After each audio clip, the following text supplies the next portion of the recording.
Sarah Martinez stepped off the city bus, her heart pounding with nervous energy. The hot summer sun beat down on the concrete sidewalk as she walked toward the job interview that could change everything. At 24, she had been searching for steady work for months, and this position at downtown accounting firm seemed like her ticket to a better life. She wore her best outfit, a black blazer over a white blouse, paired with dark pants that she hoped would look professional enough. But there was something else Sarah wore that day, something that made her stomach twist with worry. On her left forearm, partially visible despite her long sleeves, was a tattoo that meant more to her than anything else in the world. The tattoo showed an eagle soaring over an American flag, with the words "Never Forgotten" written in elegant script below. Most people would see it as just another piece of body art, but for Sarah, it represented the most important person in her life, her brother Michael, who had died serving his country in Afghanistan 3 years earlier. As Sarah approached the office building, she noticed a small coffee shop across the street. The morning rush had filled it with business people grabbing their daily caffeine fix. She decided to stop there first, hoping a cup of coffee might calm her nerves before the big interview. The bell above the door chimed as she entered.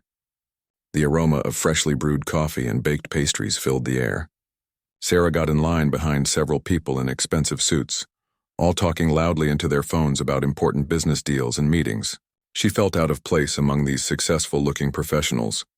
When it was her turn to order, Sarah asked for a simple black coffee.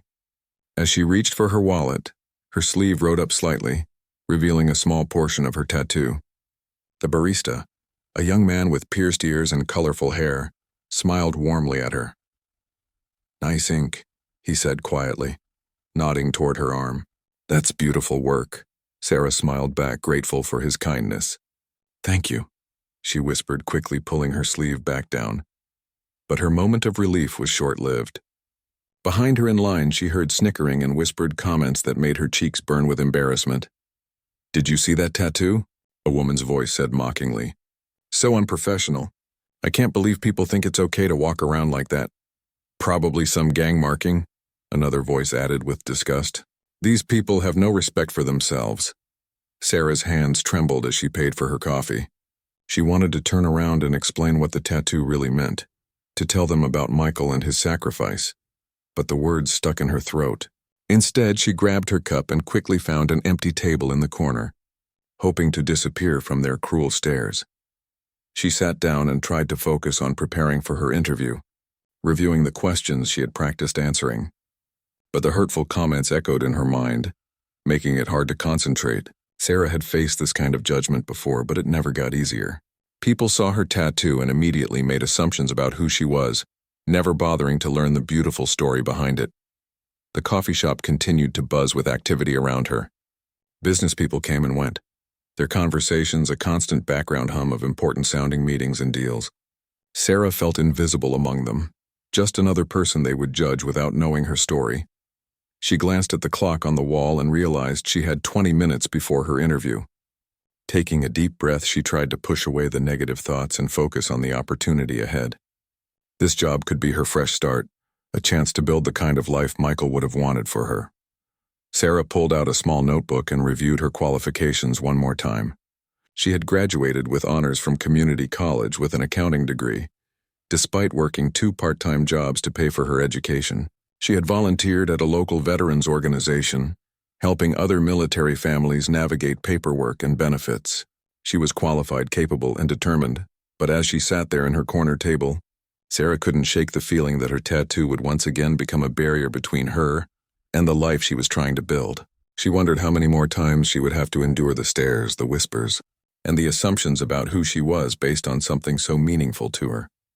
The morning sun streamed through the coffee shop windows, creating patterns of light and shadow across the tables. Sarah watched the busy street outside, seeing people hurrying to their jobs and important appointments. Soon, she would walk across that street and into the office building, hoping that this time would be different.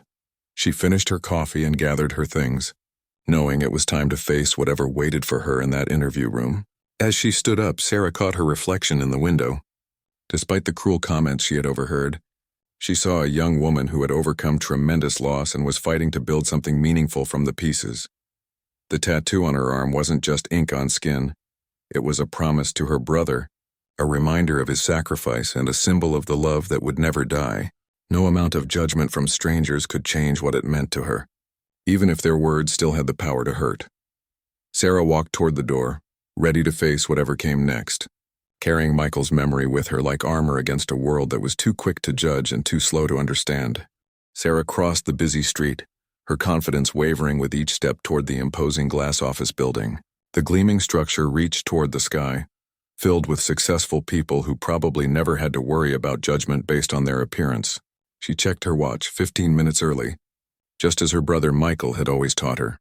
The lobby was everything she had expected: polished marble floors, expensive furniture, and the quiet hum of important business being conducted. Sarah approached the reception desk, where a perfectly groomed woman with a bright smile greeted her. "I'm Sarah Martinez," she said, trying to keep her voice steady. "I have an interview at 10 o'clock with Mr. Henderson from the accounting department." The receptionist checked her computer screen and nodded. "Please have a seat. Someone will be with you shortly." Sarah chose a chair that faced away from the busy lobby, hoping to avoid any more unwanted attention. She kept her sleeves pulled down and her hands folded in her lap, covering the tattoo that had already caused her so much trouble that morning. While she waited, Sarah's mind drifted back to the day she had gotten the tattoo. It was exactly 1 year after Michael's funeral, and she had finally found the courage to honor his memory in a permanent way. She had spent weeks designing it with the tattoo artist, making sure every detail was perfect: the eagle's fierce expression, the flowing stripes of the flag, the careful lettering that matched Michael's own handwriting from his last letter home. "Miss Martinez?" A professional voice interrupted her thoughts.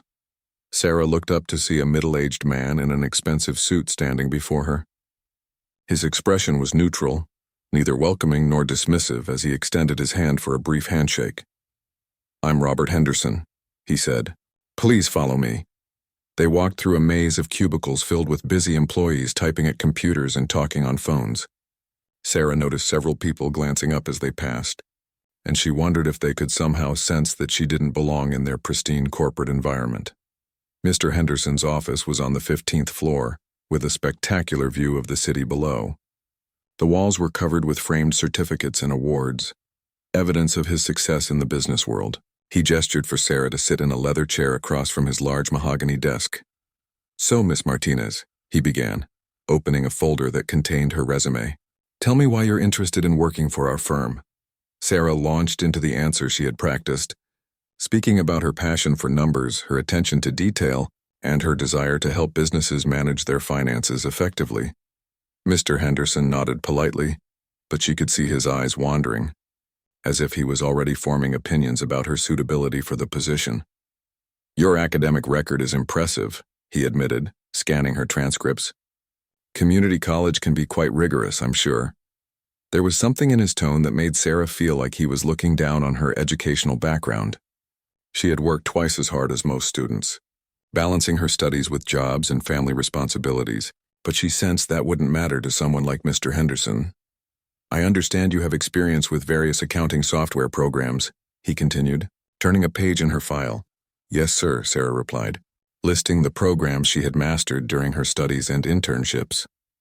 "I'm also willing to learn any new systems your company uses." The interview continued with standard questions about her career goals, strengths, and weaknesses.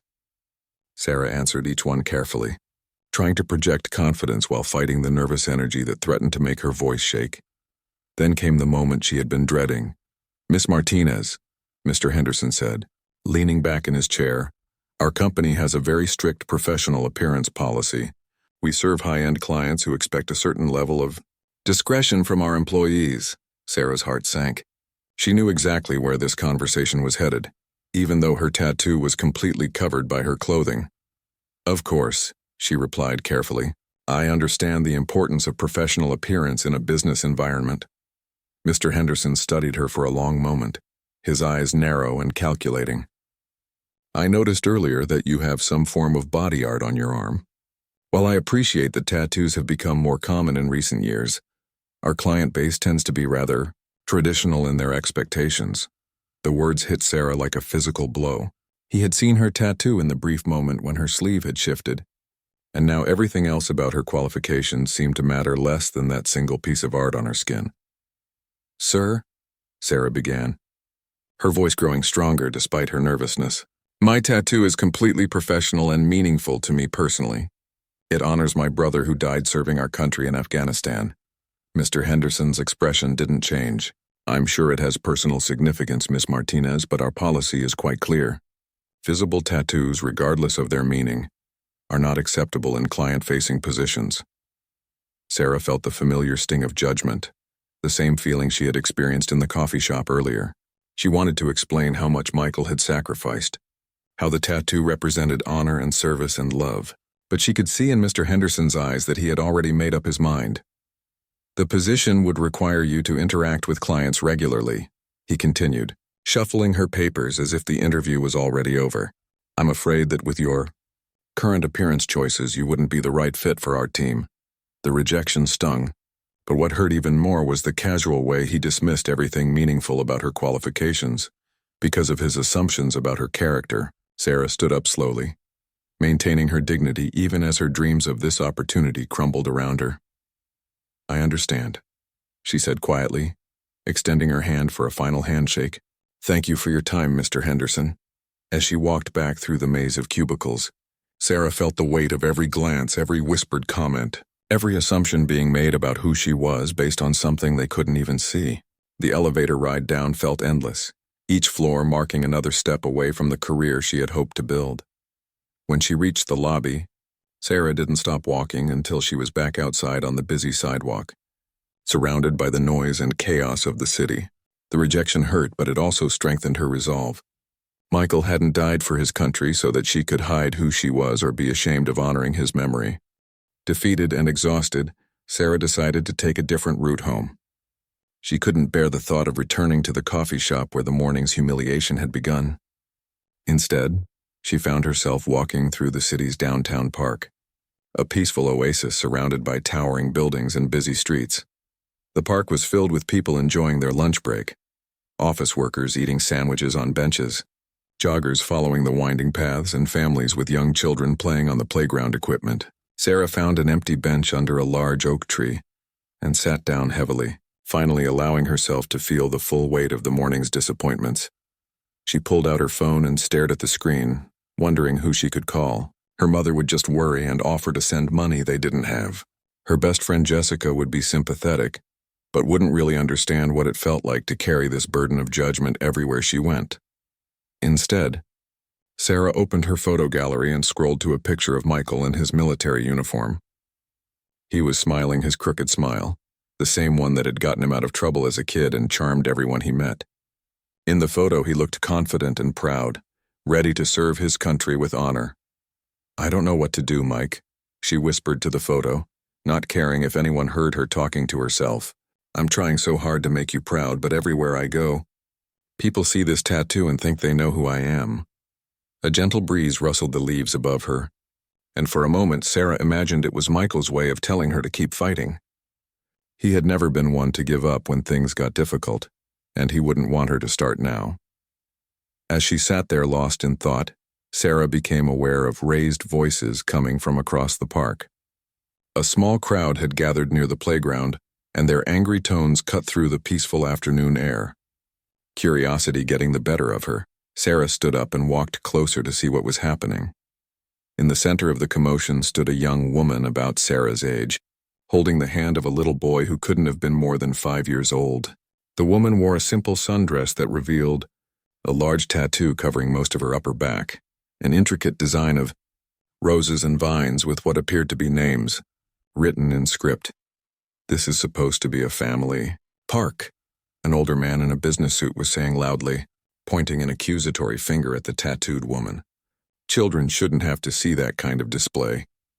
She's corrupting the kids with that garbage on her skin," added an elderly woman with a stern expression.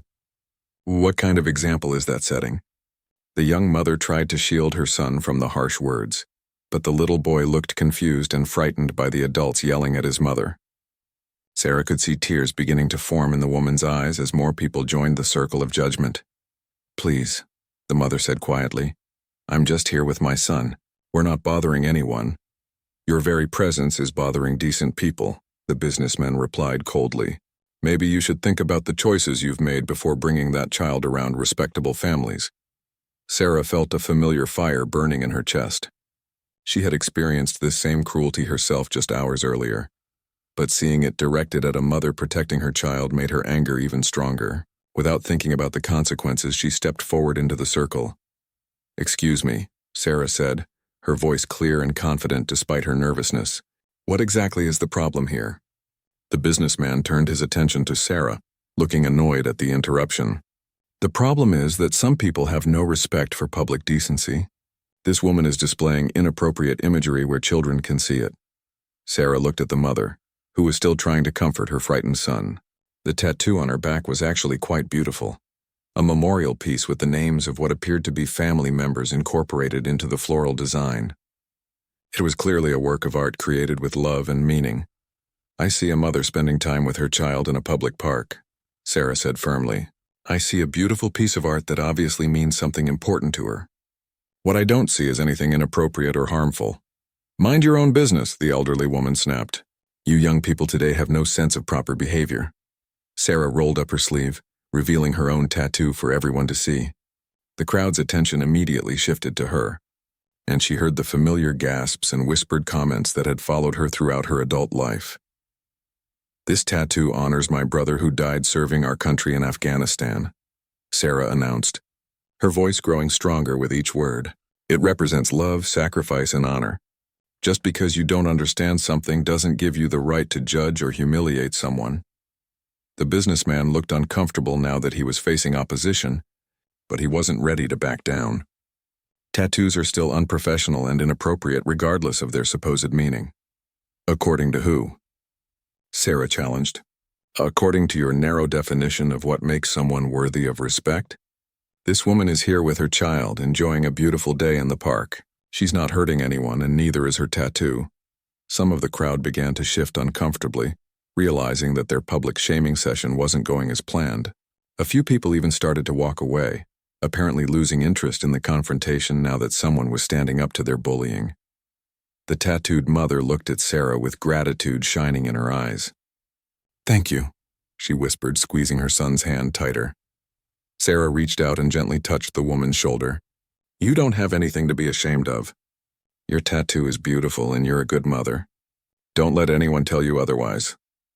The businessman made one final attempt to assert his authority. "This conversation is ridiculous. Decent society has standards for a reason, and decent society also has standards about treating people with kindness and respect." Sarah shot back. "Maybe you should worry more about your own behavior than judging someone else's appearance." As the crowd continued to disperse, Sarah found herself standing with the young mother and her son in the dappled sunlight under the trees. The little boy had stopped crying and was looking up at Sarah with curious eyes. "My name is Sarah," she said, kneeling down to the child's level. "What's your name?" "Tommy," the boy replied shyly, still clinging to his mother's hand. "Nice to meet you. Tommy, your mom is very brave, you know," the mother, who introduced herself as Lisa, wiped away the last of her tears. "I can't thank you enough for standing up for us. I know I shouldn't let their words get to me, but sometimes it's just so hard." Sarah understood exactly what Lisa meant. The constant judgment, the assumptions, the way people looked at them like they were somehow less worthy of respect. It wore down even the strongest person over time. Sarah, Lisa, and little Tommy found themselves sitting together on a park bench, sharing stories and finding comfort in their unexpected friendship. Lisa explained that her tattoo was a memorial for her parents and grandmother, who had all passed away in a car accident 2 years earlier. The roses represented her mother's favorite flowers, and the vines connected the names of all 3 family members. "They raised me after my dad left when I was young," Lisa said, watching Tommy play with a small toy car on the bench between them. "That tattoo is the only way I can carry them with me everywhere I go." Sarah nodded, understanding the deep need to keep loved ones close through permanent remembrance. "People see the art but never ask about the heart behind it," she said. "They just assume we're trying to rebel or cause trouble." "Exactly," Lisa agreed. "I work as a nurse at the children's hospital, and I have to keep my tattoo covered all the time because of their policies. But my patients' families, when they do see it, they understand. They know what loss looks like. The two women talked about their experiences navigating a world that judged them for honoring their dead in a way that felt meaningful and permanent. They shared stories of job interviews where their qualifications didn't matter once their tattoos were discovered, of strangers making comments in stores and restaurants, and of constantly having to prove they were worthy of respect. Sometimes I wonder if I made the right choice, Lisa admitted quietly, glancing at Tommy to make sure he wasn't listening. Not about getting the tattoo, but about having it be so visible. I want to be a good role model for Tommy, and I don't want him to face discrimination because of my choices. Sarah looked at the little boy, who was now making sound effects for his toy car as it traveled along the bench. You are a good role model, she said firmly. You're teaching him that love doesn't end when someone dies and that honoring family is important. Those are beautiful lessons. As they continued talking, Sarah noticed a man walking toward them across the park. He was tall and broad-shouldered with short gray hair and the kind of confident posture that suggested military training. He wore casual clothes, jeans and a simple polo shirt, but something about his bearing made him stand out from the other park visitors. The man approached their bench with a slight smile on his weathered face. "Excuse me, ladies," he said in a voice that carried authority mixed with warmth. "I couldn't help but notice what happened earlier with that crowd. I wanted to say that what you did was brave and right." Sarah felt a moment of wariness. After the morning's encounters, she was suspicious of any stranger who wanted to comment on their situation. "Thank you," she said carefully, "but we were just standing up for what's decent." The man nodded appreciatively. "That's exactly what I mean. It takes courage to face down a group like that, especially when you're defending someone you don't even know." He looked directly at Sarah. "I saw your tattoo when you showed it to those people. That's a beautiful tribute." Something in his tone made Sarah look at him more closely. There was a recognition in his eyes, a understanding that went deeper than polite conversation. "Are you military?" she asked. "Retired Navy SEAL commander," he replied, extending his hand. "James Morrison. 26 years of service before I hung up my uniform." Sarah shook his hand, feeling the firm grip of someone who had spent decades in leadership positions. "My brother Michael served in Afghanistan. Army Rangers. He died 3 years ago." Commander Morrison's expression immediately became more serious, the casual friendliness replaced by the solemn respect of one service member honoring another. "I'm sorry for your loss. The Rangers are elite soldiers. Your brother died serving something bigger than himself. That's what the tattoo represents," Sarah said, rolling up her sleeve again to show him the detailed artwork. "I wanted to carry his memory and his sacrifice with me always." The commander studied the tattoo carefully, taking in every detail of the eagle, the flag, and the careful lettering. His eyes showed the appreciation of someone who understood the weight of military service and the cost of freedom. "This is exceptional work," he said quietly, "but more than that, it's a proper memorial. Your brother would be proud to be remembered this way." Lisa had been watching the interaction with growing curiosity. "I'm sorry," she said, "but are you the same James Morrison who speaks at the Veterans Memorial events? I think I've seen your picture in the newspaper." Commander Morrison smiled modestly. "Guilty as charged. I do some speaking engagements trying to help people understand what our service members go through and what their families sacrifice." "Then you know," Sarah said, feeling a surge of hope that someone with his background might truly understand. "You know what it's like to have people judge you without knowing your story." "I do," he replied seriously. "And I also know that sometimes it takes someone with authority to make people listen." "May I ask what you ladies are doing this afternoon?" Sarah and Lisa exchanged glances, not sure where the conversation was heading. "Just spending time in the park," Lisa said. "Why do you ask?" Commander Morrison looked thoughtful for a moment, as if making a decision. "I was supposed to meet some colleagues for lunch at a restaurant just down the street. Very upscale place, lots of business people and community leaders, the kind of establishment where appearances matter quite a bit to the clientele." Sarah felt her stomach drop. "Let me guess, not the kind of place where people like us would be welcome?" "On the contrary," the commander said with a slight smile. "I think it's exactly the kind of place that needs to see people like you. Would you ladies be interested in joining me for lunch? I have a feeling it might be an educational experience for everyone involved." Sarah looked at Lisa, who was clearly torn between curiosity and concern. Tommy had finished playing with his car, and was now listening to the adult conversation with the intense focus that children bring to anything that seems important. "I don't know," Lisa said hesitantly. "We're not exactly dressed for an upscale restaurant." "You're dressed like decent human beings spending time with your family," Commander Morrison replied. "That should be appropriate anywhere.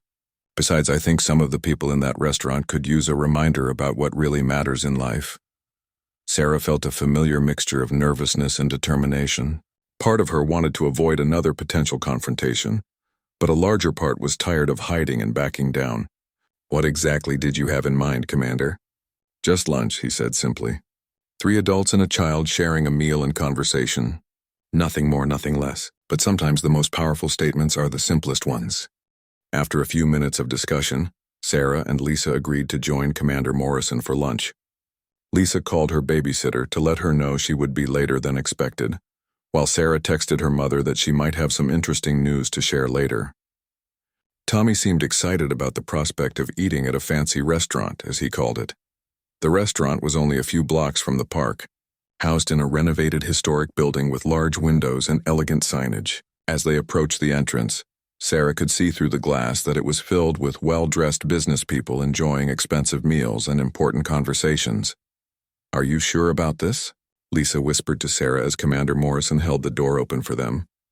"No," Sarah whispered back, "but I'm tired of being afraid." The hostess at the front desk was a young woman with perfect makeup and an impeccable outfit. Her smile faltered slightly when she saw Sarah and Lisa, but it returned to full brightness when she noticed Commander Morrison behind them. "Commander Morrison," she said warmly. "Your usual table?" "Actually, Amanda, we'll need a table for 4 today. I have some special guests joining me." Amanda's gaze shifted to Sarah, Lisa, and Tommy, and Sarah could see her making quick calculations about their appearance and suitability for the restaurant's upscale atmosphere. "Of course," she said after a brief pause. "Right this way." They were seated at a round table near the center of the dining room, where they would be visible to most of the other patrons. Sarah noticed several people glancing in their direction, their eyes lingering on her and Lisa, before moving to Commander Morrison with obvious recognition and respect. "This is a beautiful place," Lisa said, looking around at the elegant decor and artwork on the walls. "It is," Commander Morrison agreed. "And it's also where a lot of important business gets done in this city. City council members eat here. Business leaders make deals here, and community organizations hold meetings here. It's a place where opinions are formed and decisions are made." Sarah was beginning to understand what the commander had in mind. By bringing them here, he wasn't just offering them a nice meal. He was making a statement about their worth and dignity in front of people who had real influence in the community.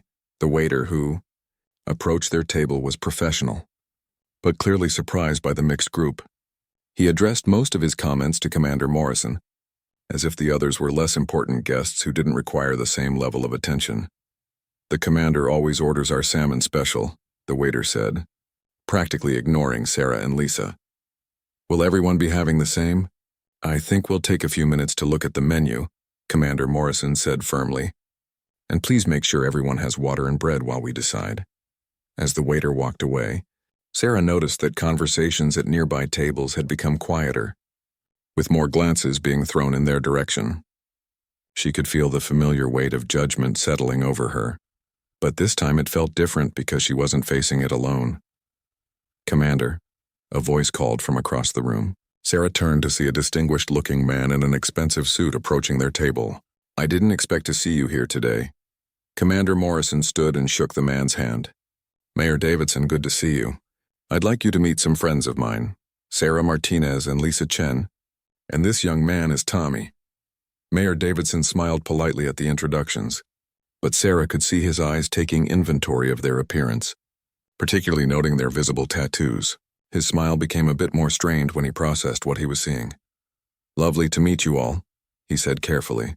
"Commander, will you be speaking at our Veterans Day ceremony this year?" "I hope so," Commander Morrison replied. "In fact, I was just having an interesting conversation with Sarah here about military service and sacrifice. Her brother Michael was killed in Afghanistan serving with the Army Rangers." The mayor's expression shifted immediately, becoming more serious and respectful. "I'm so sorry for your loss, Miss Martinez. Our community owes a tremendous debt to families like yours. Sarah nodded graciously, but she could see the confusion in the mayor's eyes as he tried to reconcile his assumptions about her appearance with the reality of her military family background. Sarah has a beautiful memorial tattoo, honoring her brother's service, Commander Morrison continued. It's a remarkable piece of art and a powerful tribute to his sacrifice. Mayor Davidson glanced uncertainly at Sarah's covered arms, clearly unsure how to respond to this information. That's very touching, he said finally. Lisa watched the interaction with fascination, recognizing the subtle way Commander Morrison was challenging the mayor's preconceptions without being confrontational. Tommy was busy coloring on the children's menu the waiter had brought, oblivious to the complex social dynamics playing out around him. Lisa here is a pediatric nurse, Commander Morrison added.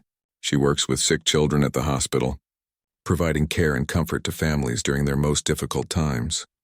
How admirable, the mayor said, his tone becoming warmer as he learned more about Lisa's profession. The hospital does such important work in our community. Sarah could see the exact moment when the mayor realized he had been making judgments based on appearance rather than character. His discomfort was visible as he struggled to adjust his perspective in real time. Well, he said finally, I should let you folks get back to your lunch. Commander, it's always a pleasure. Ladies, it was lovely meeting you. As the mayor walked back to his table, Sarah noticed him stopping to talk quietly with several other diners, presumably sharing what he had just learned. She could see heads turning in their direction with new interest rather than judgment. That was masterfully done, Lisa said quietly to Commander Morrison. You didn't embarrass him, but you definitely made your point. Commander Morrison smiled.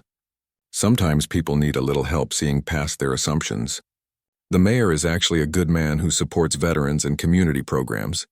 He just needed a reminder that service and sacrifice come in many forms. Their conversation was interrupted by the return of their waiter, who now seemed much more attentive and respectful. Word had apparently spread quickly through the restaurant about their table's connection to military service and community health care. Have you had a chance to review the menu?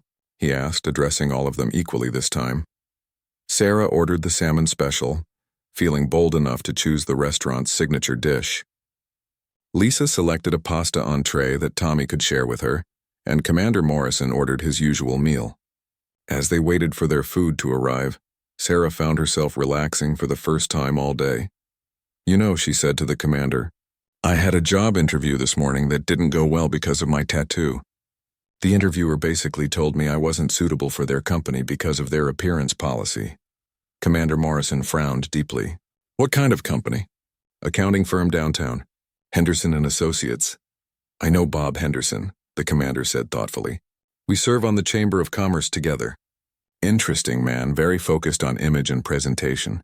Sarah felt a surge of nervousness. I hope I didn't say anything inappropriate about him. Not at all, Commander Morrison assured her. But I think Bob might benefit from understanding what your tattoo really represents. Sometimes people make policy decisions based on outdated assumptions rather than current realities. Their lunch arrived just as another familiar face approached the table.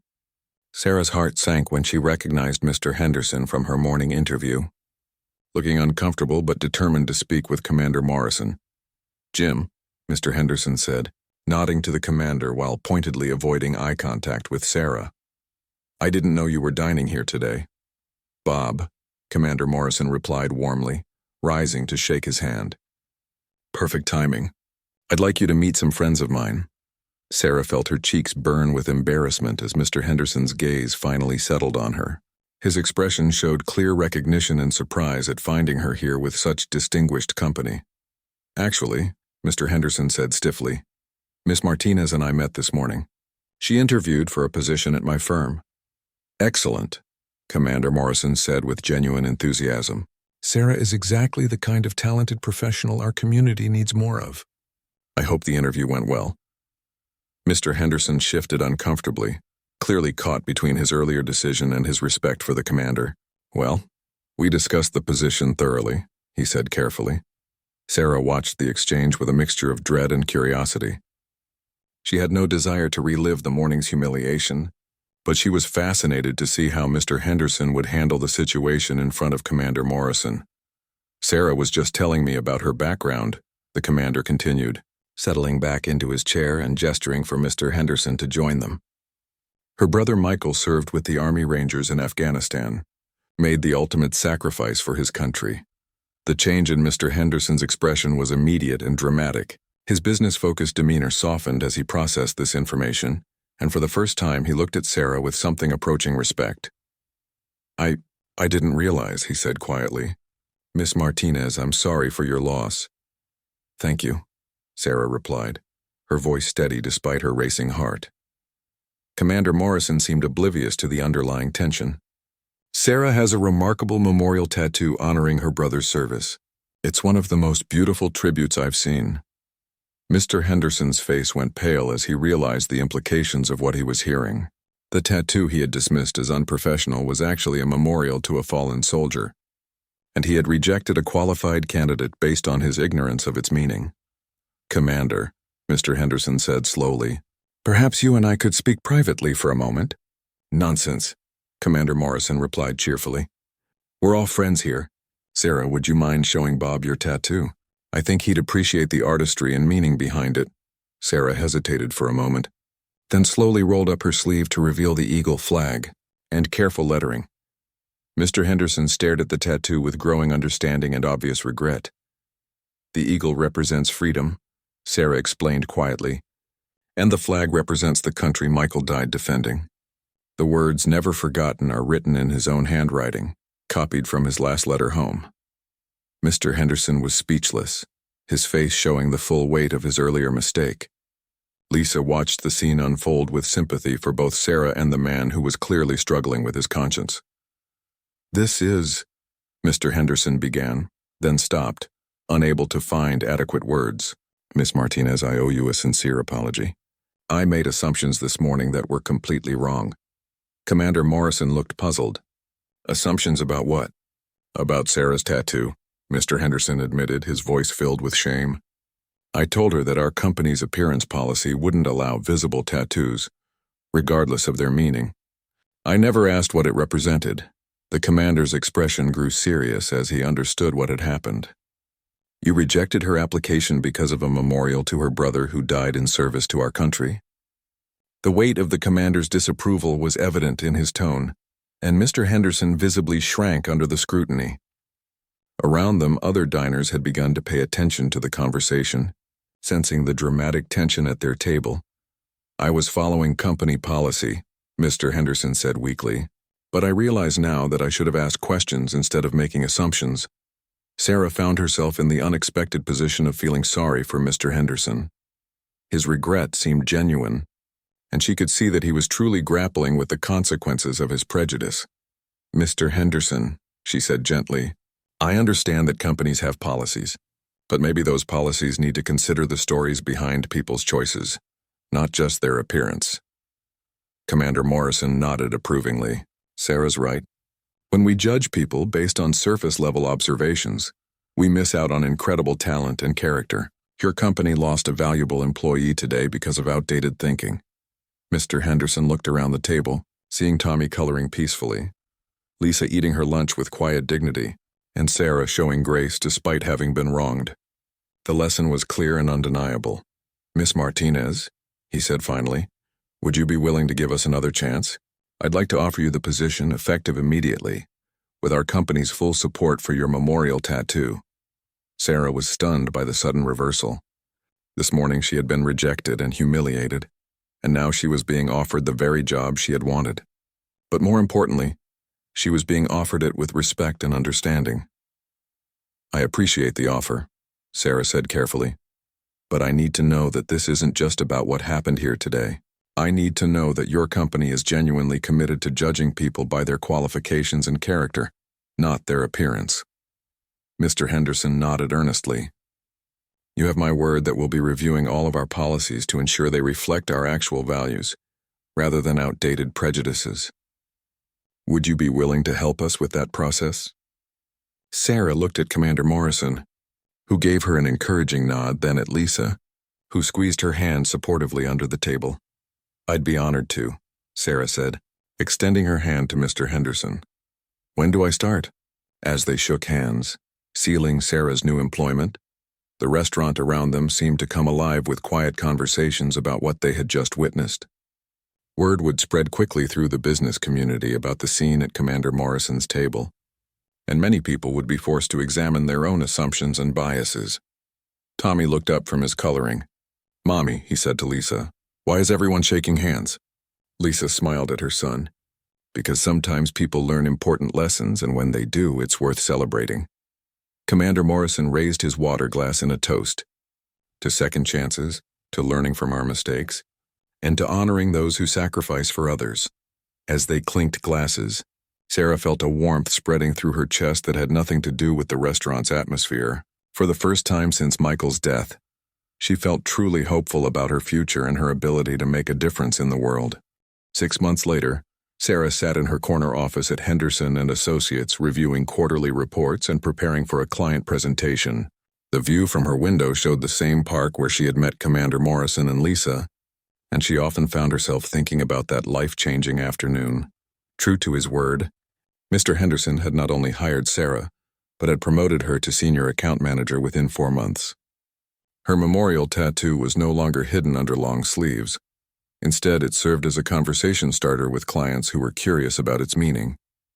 Many of them were moved by Michael's story and impressed by Sarah's dedication to honoring his memory.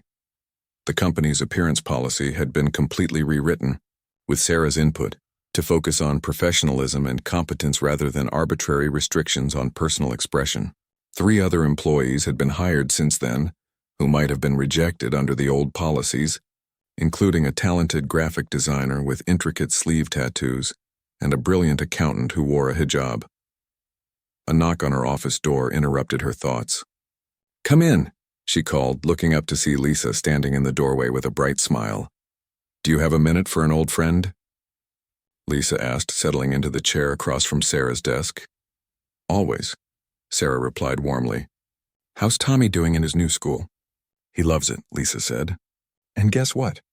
I got promoted to charge nurse in the pediatric ICU.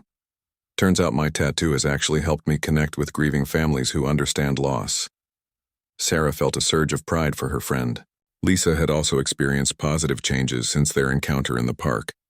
The hospital had revised their policies after Lisa shared her story with the administration, recognizing that meaningful tattoos could actually enhance patient care rather than detract from it. "That's wonderful news," Sarah said. "You deserve every bit of success." "Actually," Lisa said, "I came here to ask you something. Commander Morrison is organizing a community event for Veterans Day, and he wants us to speak about our experiences. He thinks our story might help other people understand the importance of looking beyond appearances." Sarah considered the invitation carefully. Public speaking had never been her strength, but she had learned so much about courage and advocacy over the past months. "What would we talk about?" "The truth," Lisa said simply. "About judgment and assumptions, about the stories behind people's choices, and about how kindness and understanding can change everything." Before Sarah could respond, her assistant knocked and entered with a bouquet of flowers. "These just arrived for you," she said, placing the arrangement on Sarah's desk. Sarah read the card attached to the flowers and smiled. "They're from Mr. Henderson. Today marks 6 months since I started working here. He's really changed, hasn't he?" Lisa observed. "We all have," Sarah replied thoughtfully. "That day in the restaurant didn't just change how he saw me. It changed how I see myself. I stopped hiding and started owning my story." The 2 friends chatted for a few more minutes before Lisa had to leave for her shift at the hospital. As Sarah walked her to the elevator, they passed through the main office where several colleagues waved and smiled. The atmosphere was warm and inclusive, very different from what Sarah had imagined a corporate environment would be like. After Lisa left, Sarah returned to her office and pulled out her phone to call Commander Morrison.